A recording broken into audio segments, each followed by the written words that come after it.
Hey guys, so tonight we are going to talk about how to eradicate knee pain with running, and we're going to specifically talk about how to do it when there's pain on the outside of your knee. And this is fairly common in runners. It happens in a lot of them. The pain is usually located, I'm going to pull my pant leg up so you guys can see, right on the side of the knee. So usually right up here, usually kind of right above the knee, near where that IT band or that really tight line of tension ends. And it's located there because this is called IT band syndrome. It usually occurs when the knee is slightly bent. So when every time you're striding, just right before you hit that initial contact on the ground, it usually bothers there, and it usually bothers with every step. Sometimes it gets better, sometimes it doesn't as you run longer distances. Totally depends. There's two things I found that work really well for this.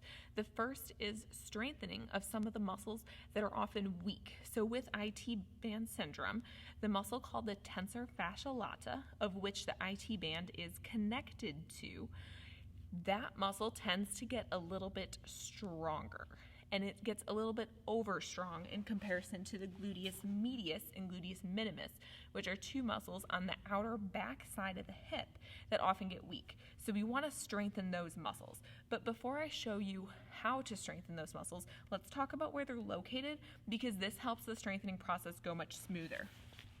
So you're going to want to find that bony part on the outside of your hip. Everyone has one. It's nice and bony. It's so this is the top of my hip crest, kind of like love handle-ish area. The bony part that I'm talking about is down here. It's called the greater trochanter, if you want a technical or scientific name for it. So from there, this muscle is right around back here. That's the glute min. And then if you spread it out, so it's like a handprint facing this way that I can't do, but basically it's a handprint on the outside of your bottom. That's your glute med. And those are the two muscles we want to strengthen. So you're going to strengthen those by doing side lying leg raises. Now I'm going to show you a couple variations. The first variation I show is going to be easier, and then the next two are going to get progressively more difficult. So for the first one, you just lay on your side, and you're going to lift that leg up to the side. Now here, it's really important that that bony part that we talked about, you should feel the muscles behind it that we talked about working. If you don't feel those muscles working, odds are your hips opened up and you're actually using the muscles in the front of your leg, like that TFL, the tensor fasciae lata that we talked about, and you don't want to be using those muscles. You want to be using these muscles. So that part of your hip should be facing directly upwards against gravity so that you're using that muscle. So in order to make this exercise harder, you can add an ankle weight. If it's still too easy, what you can do is go up into a side plank, a kind of a modified side plank, and do the same thing. This is kind of like a 2-for-1 deal, because you strengthen the muscle on this side and you strengthen the muscle on that side at the same time, because this muscle is you're using to lift your leg, and you're using your glute min or glute med on the opposite leg to hold your body up.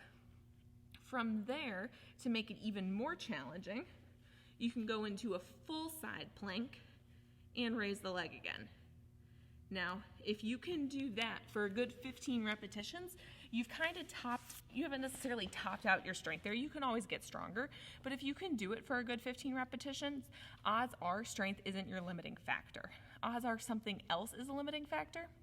So the second thing that I want to talk about that's really good for IT band syndrome is dry needling. So if you feel like you've taken care of everything, you've done your stretching, you've done your foam rolling on your IT band, you've done your strengthening that I just talked about, and you've done other strengthening too, and nothing's working, that's when you want to do the dry needling, because the dry needling in all those hip muscles and the ones that insert into that IT band and the muscles around the IT band, that helps everything loosen up really, really nicely and typically gets results pretty quickly. So if you're having any issues with that, or if you have any questions about IT band syndrome or questions about running in general, feel free to reach out, and have a wonderful night, everyone.